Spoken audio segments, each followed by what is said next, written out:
دوستو، لاہور موٹر وے پر خاتون سے زیادتی کے بعد پوری قوم کا ایک ہی مطالبہ تھا کہ زیادتی کے مجرم کو سر عام پھانسی دی جائے یا پھر اسے نامرد بنایا جائے۔ پی ٹی آئی کے فیصل واوڈا نے بھی کہا تھا کہ کچھ بھی ہو جائے نامرد بنانے کا قانون ہر صورت پاس کرواؤں گا۔ میڈیا کے سامنے کہ اگر جو مجھے لگتا ہے پچھلی بار بھی پھانسی کی سزا کے اوپر لبرلز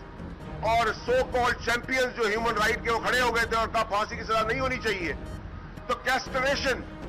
یعنی کہ نامرد بنانے کی سزا آپ کو اللہ تعالیٰ کے حکم سے میں پاس کرا کے دکھاؤں گا اس اسمبلی میں۔